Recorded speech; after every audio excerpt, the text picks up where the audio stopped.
Ain't nobody bringing us down, down, down, down.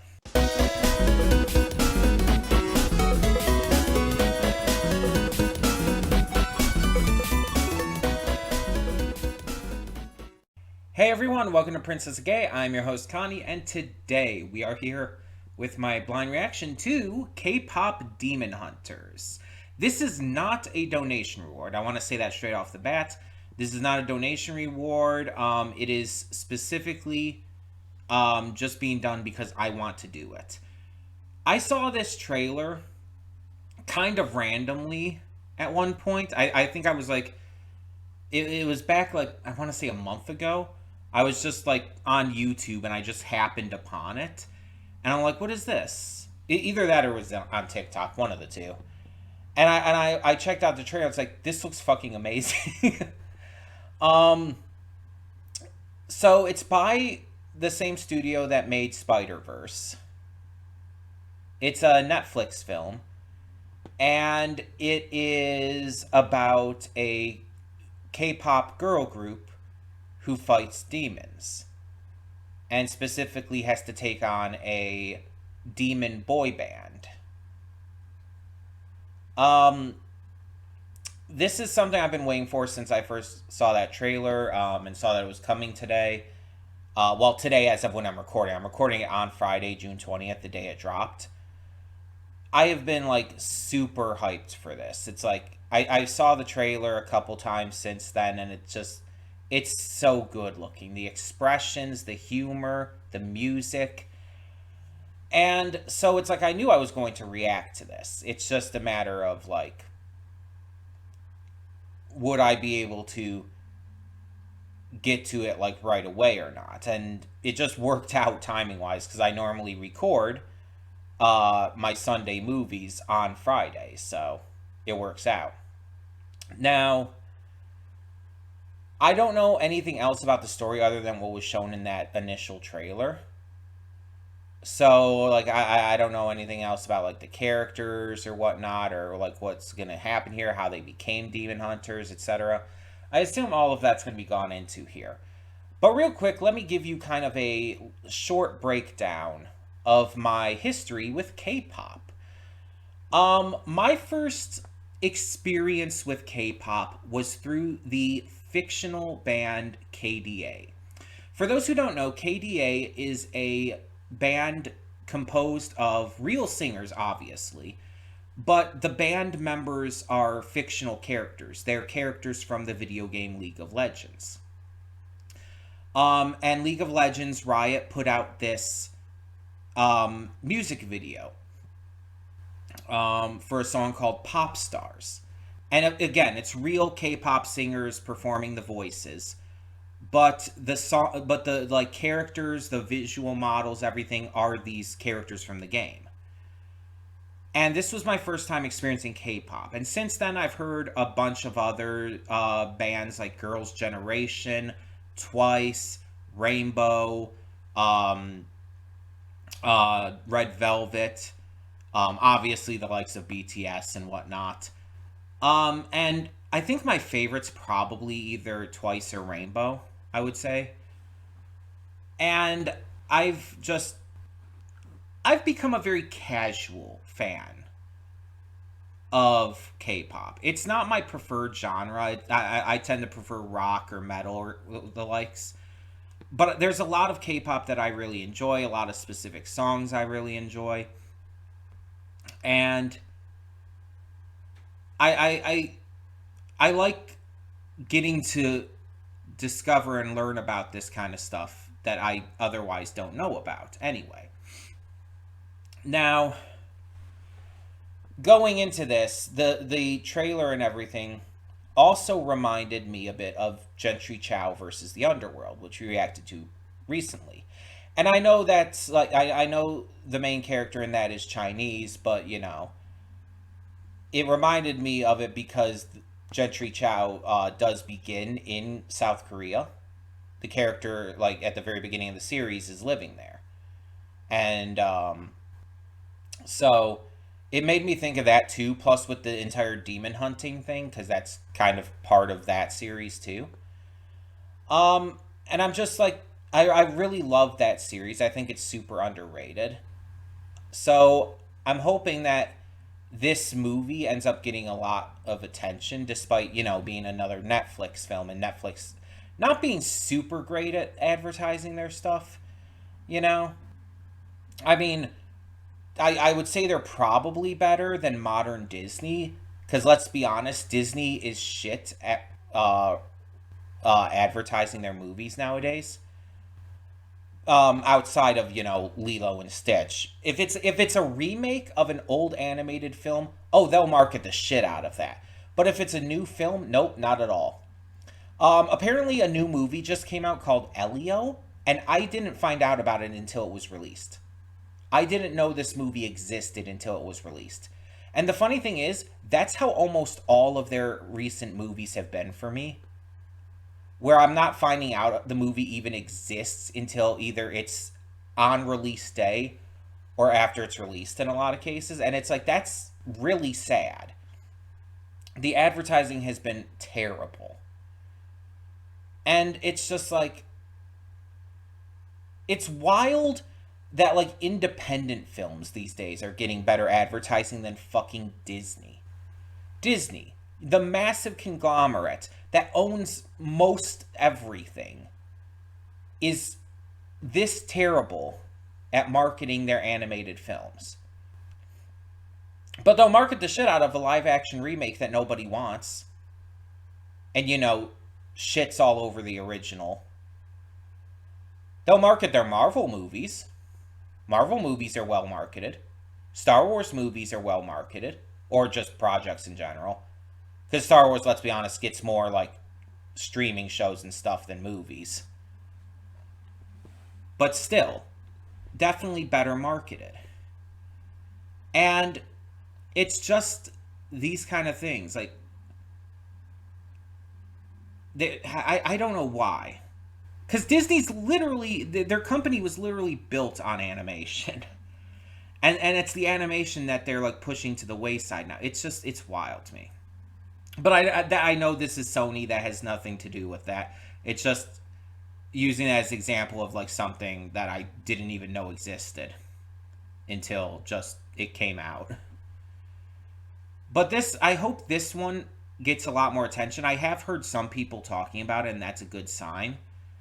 But you still don't hear it as much as like with a lot of like the bigger movies that are coming out, and it still sucks. I feel like this is still not going to do super well because, Netflix also not great at advertising their stuff. That was kind of the point I was making, but I guess we'll see. I have a lot of hope for this, though, because even if it doesn't, like, do super well in terms of viewership, that doesn't take away from its quality. Even if this doesn't end up being another Nimona, which, I mean, based on that trailer, it very well could be the level of Nimona. But even if it doesn't, as long as it just gets enough attention and just does well, that's all I ask. And it could still be very, very, very good otherwise. It's like, even if it doesn't do well, that doesn't mean it's bad. It just means it wasn't advertised well and there wasn't enough word of mouth. But let's check this out and see what it's like. I'm very excited for this. Hopefully it ends up like living up to the hype, living up to the trailer. So let's get into it. Hold up just a sec. Before you click that link down in the description below to get to today's video, I want to remind you of all the awesome content we have both on this channel and the Princess of Gaming channel. Let's check it out.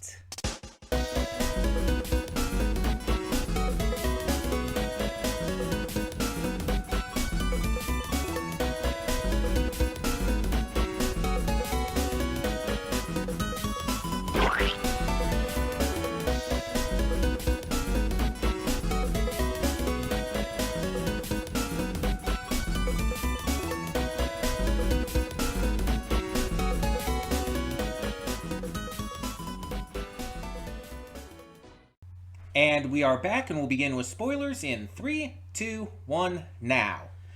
So I was looking up the cast. Apparently Zoe's VA, I'm sorry if I mispronounced this, Ji Young Yu, Um, Apparently, she was in the Until Dawn movie. She was Megan. We just reacted to that the other week. She was Megan in the Until Dawn movie. That's just fun timing that I just happened to react to that, and now like the same actress is voicing in this. I didn't recognize like the others, but pretty much everyone had a different singing voice. Just mentioning here, like for example, while Arden Cho is Rumi, Rumi's singing voice is EJ, and like while An Hyo Sup is Jinu's voice, Andrew Choi is the singing voice, and so on and so forth. And apparently, the singing voice for Celine um, was Leia Salonga, and I'm trying to think. I was trying to figure out like in between, when did Celine sing? But it's at the very beginning when she's like explaining everything about the previous demon hunters and everything. You hear sort of like these background vocals. That's her. That's her singing at that point. She's doing like the background singing during the scene where she's explaining, what the hunters do, and it's like showing like the previous hunting trios from each time, each era. That was her singing voice there. For those who don't know, Leia Salonga is the singing voice from. She was Jasmine in Aladdin. She was the singing voice of Mulan. She's also from Centaur World. She's the woman in that. And she's my personal choice for a casting for Lilith in Has Been Hotel. Like, she would be my dream casting for Lilith. Leia Salonga is phenomenal. She's also like this huge Broadway legend. Like, she would be the perfect choice. But yeah, she had a very small role in this. But like as we noticed, Liza Koshy was also in this. Apparently, she was the host. She was just like a random host in here. Very small role as well. Liza Koshy's known for her YouTube stuff. Apparently, Sungwon Cho was also in this. Pro ZD. He was Abs Saja. He was one of the Saja boys. As the speaking voice. The singing voice was Neckwave. But we found out through the credits the Healer Han, was Daniel Day Kim. He's a huge name actor. And as I figured out, like, while we were going through the reaction, I recognized Bobby's voice, and so I looked it up briefly, and it's like, yup, that's Ken Jeong, also known as Dr. Ken. Very famous actor, comedian. He's great. He's fantastic. And he did a great job. He was like, you could recognize it was him, but it was a very different character from like the frantic, manic type of characters he usually portrays. So that was pretty cool. Romance Sasha was Joel Kim Booster, who apparently was in a romantic comedy called Fire Island on Hulu, among various other things. And Arden Cho, going back to her, apparently she's known for the MTV Teen Wolf series. But she was also in Pitch Perfect. And in terms of TV stuff, where is it here?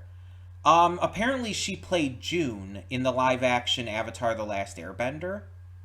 So that's interesting. I guess. But there was something else here. Where was it? Oh, yeah. She was Samantha Nishimura in the 2013 Tomb Raider game. Which it's like, I've played that. So I would recognize her from that, I guess. But yeah, not much else I would know her for, but I think I just know the name more than anything. Like, I've heard Arden Cho's name mentioned a lot. But yeah, that's a really cool cast. But let's talk about the movie just as a whole. This was like phenomenal. This was as good, if not better, than I expected it to be based. based on the trailer.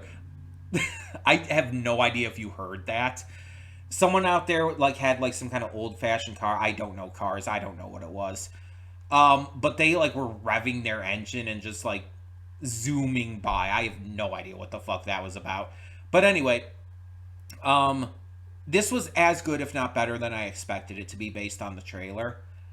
Uh, like when I first watched the trailer, it's like this. It was one of those trailers that's just like I'm gonna love this movie. I'm absolutely gonna love this. And as you saw by the end, I was like in full tears. I was crying. Um, but it's like it kind of in that way reminds me of The Wild Robot, last year's big hit movie that did just phenomenally, and we do have confirmed we'll be getting a sequel. Um, but when I first saw the trailer for The Wild Robot, I instantly knew I'm going to love this. This might be my movie of the year for 2024. It was. It absolutely was. So it's like, yeah. It's like you sometimes you just see a trailer where it's like even if it doesn't like spoil too much, which actually this the trailer for this didn't spoil too much. There was a lot about this that I did not know about at all. Um which I'm very happy for, of course. But it's like sometimes you can even if it's a teaser trailer, you can sometimes just tell it's like, oh, this is going to be something that's entirely up my alley in terms of the story, the themes, the music in this case, especially the animation, obviously inspired by Spider-Verse like a lot of animation is these days. It's just like I could just tell watching that initial trailer. It's like I am going to love this. And absolutely again lived up to if not surpassed my expectations. Now I want to one thing I definitely want to touch on before anything else is the core theme and message of this about self-acceptance and accepting and being open about your flaws, about your problems, your issues, the things that other people you might be afraid they might judge you for. This is obviously a theme that is very liberally used, we'll say. It's everywhere. This theme has been used in movies, in shows, in everything for so long. And there's a lot of people out there who will look at this and because of what the core theme is, and even with like the having the third act liar revealed part, will look at this and say like, oh, this is just another one of those. It's like, why can't we have anything new and original? This is what's wrong with media nowadays. They're just recycling the same thing over and over again. Don't listen to those people. For multiple reasons. Don't listen to those people. This made me cry because I connected with it on such a personal level that it really hit me hard. The reason at the end there, like during that final performance, I just started ugly crying was because I've been there. I obviously this was like something I knew almost the entire runtime of the movie because the themes became apparent pretty early. Um, so the entire time it's like I was obviously connecting with and relating to this struggle of like being yourself and like how others view you and stuff. And this was like for all three of the girls, not just Rumi. All three of them had this kind of vibe to them, and which is why Rumi definitely should have been honest earlier because like you know, girl, you know that your friends here have gone through this same kind of shit. Like you know that they've been, looked down on because of who they are and the perceived imperfections that they have. I'm trying to remember the names, Mira and Zoe. Mira is seen as this like brash, overly blunt, kind of bitchy, let's just say. They didn't use that term, but that's what they're going for. This kind of bitchy girl who doesn't like really hide her emotion. she very much wears her thoughts on her sleeve, even when they can come across as rude. Um, Mira tends to be very brash like that, and also I just love her kind of cold, like rocky personality. She very much reminds me of a bunch of other characters. Obviously, there's Priyanka, I believe is the character's name from Turning Red. But also kind of reminds me a little bit of Maud, from My Little Pony, with just more, divergence in personality. But a little bit of that is there too. And Zoe is obviously like her big insecurity is that she's too much. Her personality, her interests, her like taking notes and stuff, her constant notebooking. She's seen as like her insecurity is that she's seen as being too much while also not being enough. Like her personality is a lot to handle, but she's not like doing enough to like connect with other people. And her overly outgoing personality is a crutch for that. Definitely have not felt that exact thing personally because I'm not overly outgoing. I'm kind of the opposite. I tend to like restrict and hide myself sort of in a shell, like a turtle. I duck my head into a shell to like kind of have this feeling of protecting myself. And because of this, like when I'm in public, when I'm around other people, I tend to be very shy, very quiet. Even if they're people I've known for a long time. Like I've been at my church, my current church, since 2018, and I'm still like that around them. I've known these people there for like, what is that? 8 years? No. 7 years. 7 years. I'm bad at math. But it's like, you see me talk on here and like have like more of an outgoing personality. I am not like this in real life. I am very, very quiet, very shy, very timid. And I've become more outgoing than I used to be because of other people around me, because I've been able to form these connections and it has helped me. And like, running panels at conventions has helped me. But it's this kind of stuff that's been able to help me get out of my shell. Like, hiding in it was my problem. And letting those insecurities rule me. And I'm not over it completely, and I don't know if I ever will be. But I've worked to better myself with that by, trusting in others. Instead of like being afraid what they're going to think to me, I put myself out there. And yeah, in terms of going back to Mira with like what other people think because of the way she acts, the way she is, like, yeah, definitely have felt that. And then of course you have the big stuff, like you just have Rumi's entire like issue with how she's going to be perceived by specifically her friends because of being half demon, because of who she is. And this can be like obviously connected to a bunch of things. You can obviously connect that entire struggle with race, because obviously her being a half demon can be connected to, people being mixed race. But you can also connect it to various other things like that, such as queerness. And I know, the queer person connecting everything to being queer. Listen, it's a connection that can be made. And yes, I'm queer, and yes, I'm going to think about that a lot. Because that's the thing that connected me the most. It's not something I chose. It's not something I wanted to be necessarily. It was something I was born as. But for so long in my life, I had to hide it within me. And I've talked about this before. I knew I was queer since I was a child. But I refused to believe it.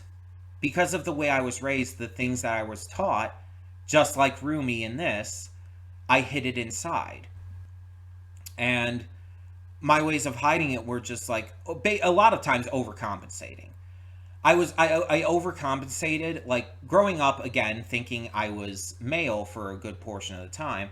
I overcompensated with my thoughts like, oh, I have crushes on guys, by like pretending, by overcompensating, by being super into girls, and to like really kind of in some ways gross degrees. And I'll fully admit that. I will admit my faults. Um and there's other things too. When I started like to really realize that I wanted to be a girl, again, I was still a kid at that point. But it's like I I didn't want to believe it. I didn't want to admit it, so I was hiding it in, and I overcompensated by trying to be into more manly things that nowadays, like, I'm just not into. Stuff like the James Bond movies or Transformers or GI Joe. And it's like I'm not necessarily against any of those like wholeheartedly. It's just I'm not into them. And I never was. I growing up, I always was into stuff like Barbie and um, Sailor Moon and stuff like that. But I like forced myself, instead of watching Sailor Moon all the time, I forced myself to at least also watch Dragon Ball Z and pretend I was like super super into that, even though I really never was. And I only excused watching Sailor Moon when I did because I was watching it with my sister. And so I excused it. It's like, oh, I'm just being a good sibling and watching with my sister and everything. It's like I was again hiding and pretending that I wasn't like wanting to be a girl and wanting to dress up in like Sailor Mercury's outfit. Sailor Mercury was always my favorite. That has never changed. Ami has always been my favorite. But like wanting to dress up in her outfit and be cute and stuff like that, or dress up in Barbie's dresses. And it's like I had to hide that and overcompensate.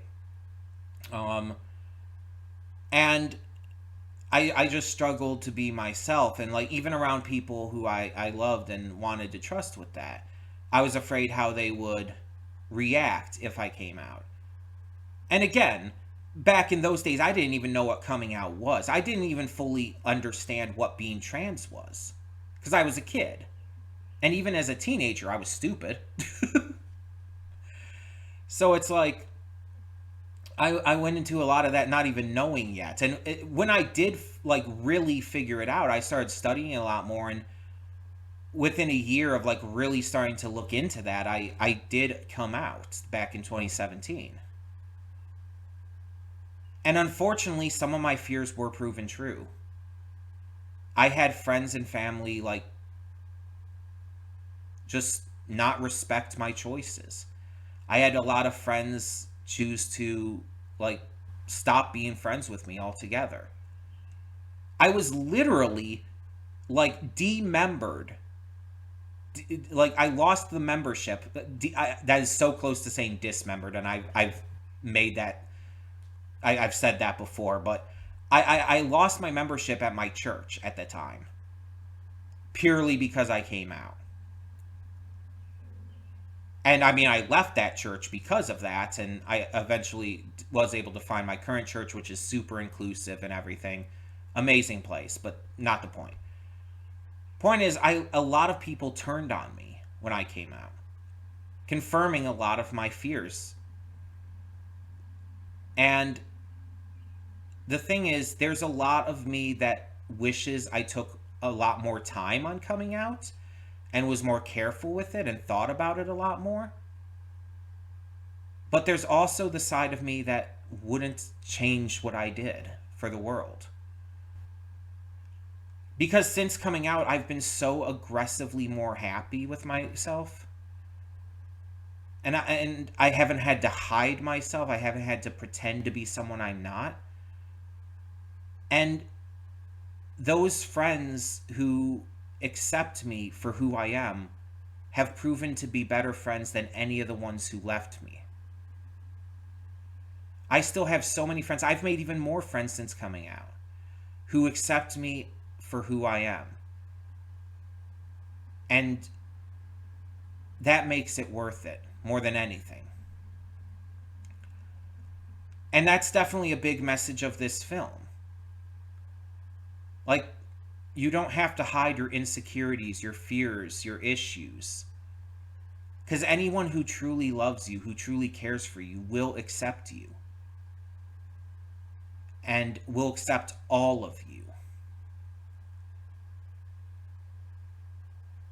And that's the thing about Celine, the, like, former hunter or huntress, whatever the fuck. I think they're just hunters. I want to call it huntress because of Ruby, but in this, they're just hunters. Um, but Celine, like, in the end there, it's like it was kind of proven that she didn't really care for Rumi. Not who Rumi was in her entirety. She only cared about the human side of her, and, like, in terms of the rest of her, she saw her as a mistake, as something to fix. And that's what led to all of the internal strife within Rumi's heart. It's what led to her having these problems in the first place. All of this was because of Celine. And I'm glad that they didn't kind of redeem Celine in the end. Like, the last we see of Celine in the film, Rumi basically tells her the fuck off for raising her in a way that destroyed her self-esteem. And then she just leaves, leaving Rumi there to basically, like, soak in her mistakes. Rumi never even apologized. Because even at the end, even in the last scene we see her in, she's still saying that, she's still talking about fixing Rumi. And that was the issue the entire time. And we see this kind of mirrored with Jinu. He made this horrific mistake when he was human. He betrayed his sister and mother just so he could have wealth and status. And it's a mistake that he carried to his grave and into him becoming a demon. It was used against him to manipulate and gaslight him into doing all this evil stuff, making him believe that he was no better in the first place. And that the only way to rid himself of these memories was to, follow the lead of the Demon King, Guima. And that's the problem. Just like with Celine trying to fix Rumi, he was trying to erase his memories. He was trying to run from his mistakes. But instead, because of Rumi, because of the connection that he formed with her, he chose to accept everything about himself and sacrifice himself, giving his soul to her in order to help defeat Guima. He sacrificed himself nobly. And again, another trope that a lot of people would bitch about. Fuck them. It's a beautiful trope and it almost always works. Not always, but almost always. He finally did the right thing and was happy to have finally found peace because of it. His guilt was washed away because he knew he was helping stop the kind of evils that he had fallen into. He turned himself around and made up for his mistakes.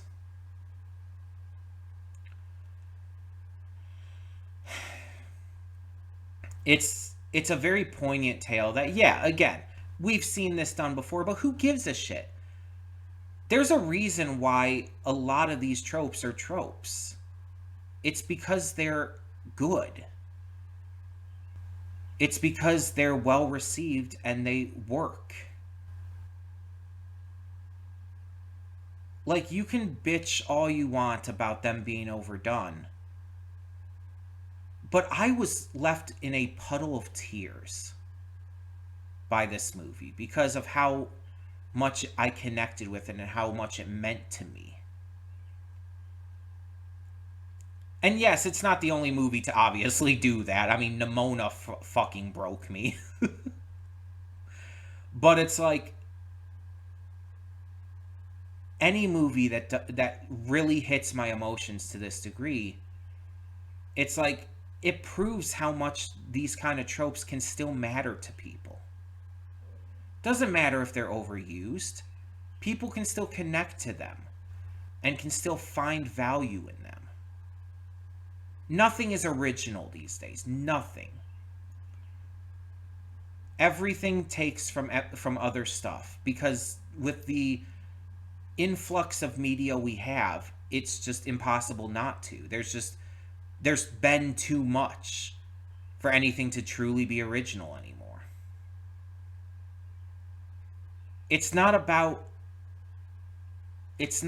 originality. It's about how you use and, connect with the things that you are using from other stuff. It's about how you express it and present it. Old ideas can form like modern. I'm bad at wording shit. Old ideas can speak to a modern audience. Let's put it that way. That's a better way of putting it. I think I fucked up my own wording the first time.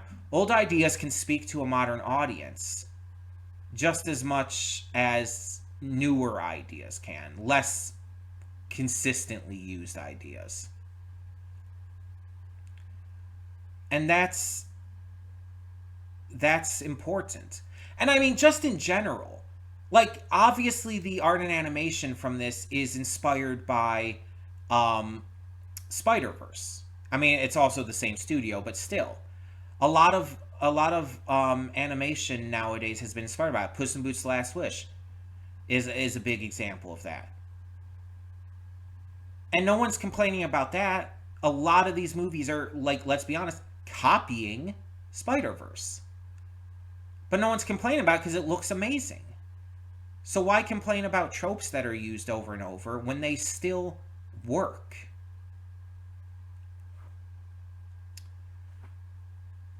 And even on top of that, this movie was exceptionally funny. It was exceptionally charming. The characters are phenomenal. The expressions are a highlight. And I've talked about before how I love expressive, like, faces in any kind of animated media. They are so fucking good here. There are so many amazing expressions. And on top of it, like, with a movie that is so music focused, the music was top notch. Like, obviously you had Twice on the soundtrack. You had all these other phenomenal singers. It was just the writing behind the music too was so good. The lyrical content. The writing behind the dialogue. Just all the writing. All the writing was phenomenal. The visuals, the voice acting was all top notch. Everything about this was so exceedingly good. This is up there for me. Like, I'm not joking, and I know this is like recency bias because I just watched it. And I definitely will take some time to really think about this, probably see this more. I'll probably watch it with my sister. But just based off of this first initial thought, like, this is up there for me. like, in terms of like comparison to other, like, even just animated movies that I like really loved this much, yeah, it's up there with Neja and Nimona, which is fucking amazingly huge praise. Because, like, those are on the verge of perfection for me. Like, those are just barely off my list of perfect films. The only animated film in my list of perfect films is The Wild Robot. And I would not put this quite that level, because that's, like, a whole next level of amazing. But even saying that it's up there with Neja and Nimona is insane levels of praise, because of how much those movies like mean to me. Nimona obviously has a very deep meaning to me, because Nimona actually is about, queerness very explicitly. It is literally like based off of a comic created by a trans person, and Nimona's story is literally supposed to be representative of trans people. um but also, it's just really fucking good. And Neja, the first one, because I haven't seen the second one, it's not out on digital and streaming and all yet. Neja, like, I've made no secret of how much I love that. I got a fucking t-shirt of it because I just needed to have something. I got a sticker on my laptop of it. Um, I watched another movie from the same universe and got like super fucking excited when Neja appeared in the credits. It's like I check almost like twice a week maybe for any news on when Neja 2 is coming to digital and streaming, because I'm just like, I just want more of that. And that's the level of quality and excitement I have for this movie, just at least based off of my initial viewing here. It's that level for me, and that is saying a lot. And I hope, I honestly hope that with rewatches and everything and thinking about it, I honestly hope my thoughts on it get even better. This is just one of those movies that in every way, shape, and form worked for me. Like, I genuinely adore this. And I really hope that this movie does super well. I really hope that more people see this. I really hope that more people get to experience how good this is. Because this really, really wowed me. This was phenomenal. But I'd love to hear your thoughts. Tell me in the comments below, what did you think of K-Pop Demon Hunters? Thank you so much, as always, for tuning in. For now, I'm Connie, and I'm signing off. See y'all next time.